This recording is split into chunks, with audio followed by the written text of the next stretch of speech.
What's up, everybody, and welcome to our podcast at www.urbanexpressionproject.com. Please subscribe to us and also on our YouTube channel. Alright, so today we're going to talk about 7 tips on how you can get better in popping. Or, you can use this in whatever dance you do. First thing we're going to talk about is practice. So, practice is everybody's going to give you the same tip. It's you got to practice, you got to practice. Yes, it's true. Practice makes perfect. So if you want to learn how to set up your practice, go to our How to Set Up Your Practice podcast and you're going to learn more information on that. But as far as practice go, I'm going to give you a little bit of tips right now. So a lot of you practice in front of the mirror, even myself, everybody does. But at the same time, you also have to spend as much time or even more time practicing away from the mirror as much as you are in front of the mirror. Why is that? It's because when you're practicing in front of a mirror and you are watching yourself dance, when you're watching yourself dance, you'll be like, man, I'm getting sick, my waves, my touch is straight, I'm just, I'm getting nasty. But when you step away from the mirror, you are thinking of what you just done, You're watching yourself dance when you're dancing. You're not dancing from inside. So this, this happens to everybody.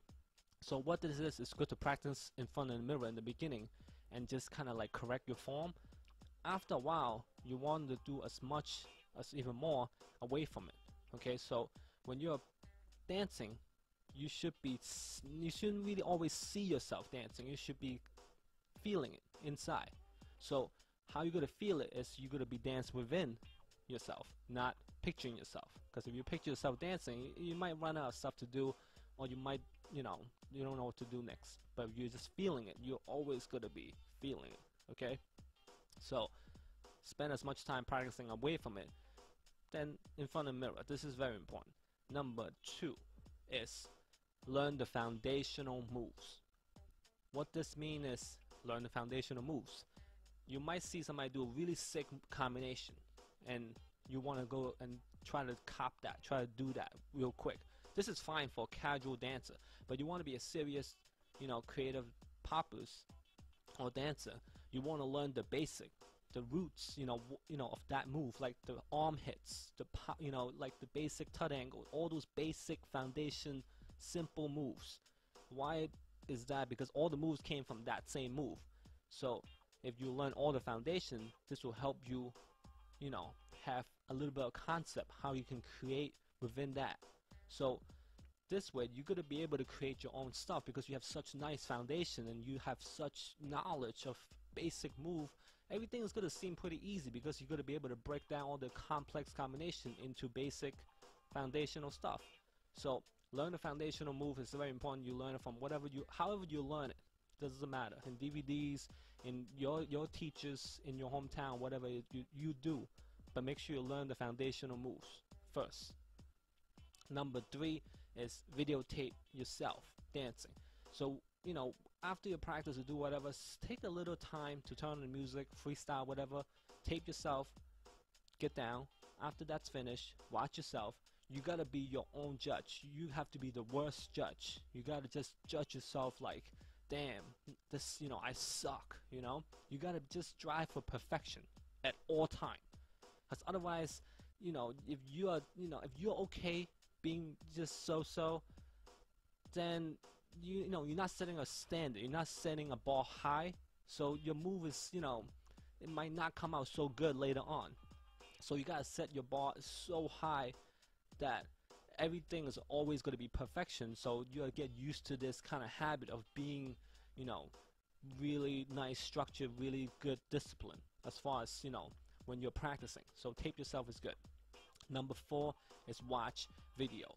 Watch YouTube, watch DVD, whatever you want to watch the video. But there's something, okay? You have to watch the video with a purpose. If you're a casual dancer, you're a fan or something, that's fine. You're just watching to have fun. That's cool. But if if you're a dancer that you want to drive to be the best that you can be, you want to watch a video with a purpose. What that means is when you're watching somebody get down really sick, you see something, you be like, wow, he's really good at this.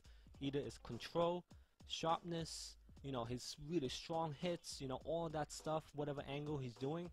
Think about that. Why is that move so good? think about what makes that move so awesome. Is it because of all those ingredients? And then you turn the video off, you step away from it, then you process in your mind thinking, okay, how I'm going to make a move or a style that is sharp, that is control, all of that stuff. And then you start developing it with your foundational move. Then you start making stuff happen, you know, instead of just kind of, okay, I'm going to do this move, I'm just going to exactly do it, and that's it, because that's not what you want. And there's also a problem if you're watching video and, you know, all the time and doing, you know, other people's what they're doing. You know, you don't want to be a biter. It's not like you know, you drive yourself to be a biter. But when you're dancing, you are naturally doing other people's moves because that's what you watch constantly. You can't even help it. So it's not even your fault. It's just you have to just watch it in a different way, and then you're gonna start to click. You'll be like, okay, I could do something different. That's what we want. I can do something different. Number 5 is set up skit or story. What this means is you have a favorite song, or you know, whatever it is. Take that song. It doesn't have to be like a 16-minute song. It could be like a 3-minute song, or 2-minute, or a minute. And then you set that skit. You try to make choreography to the T's with that. Everything, you know, to the max. All the beats, all the words, everything matches it. Or you know, you're gonna do a story to match everything with that.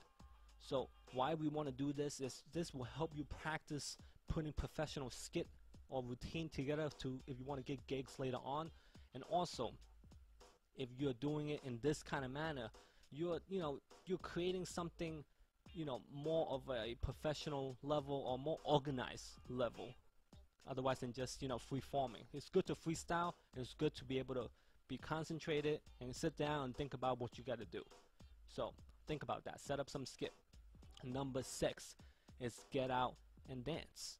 Okay, this I know it's hard for some of you because you live in a remote area or you just can't, you know, you're working all the time. That's fine. So this is kind of optional. But for some of you that want to get that, you know, that fire, that swagger when you're on a dance floor, everybody watches you. Okay, how you gonna get that is when you are dancing in the club, people cheer, people say, wow, that's cool. That's when you get it. And also, that's when you do your stuff. You don't practice when you're in a club or when you're getting down. Every time you get down, it have to be perfection. Okay, that's why when you're in at home, when you're in the lab, that's when you practice. When you're outside getting down, that's perfection. Okay, you don't bring anything out unless this is what I do. So that will build your confidence.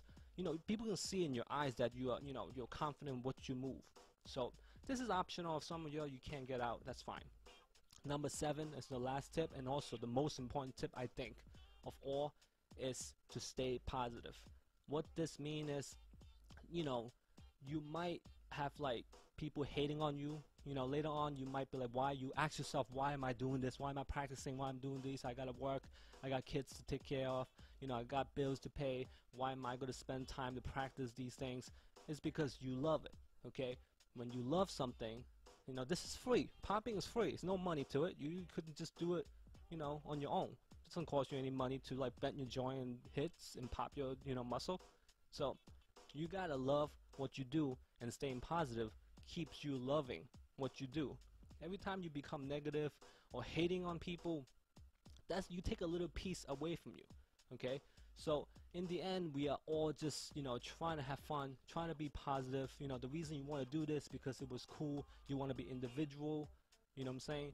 You want to just be in this group, this special group, you know, of people that does these things. You know, this very tricky, very technical dance. There's so much into it. You know, we might never learn everything in our lifetime because this is just so much. You know, there's so many styles. There's so much. You just have to appreciate, you know, the detail of the dance, you know, and just really love doing it. When you love doing it, you're forever gonna pop. You're forever gonna be a popper.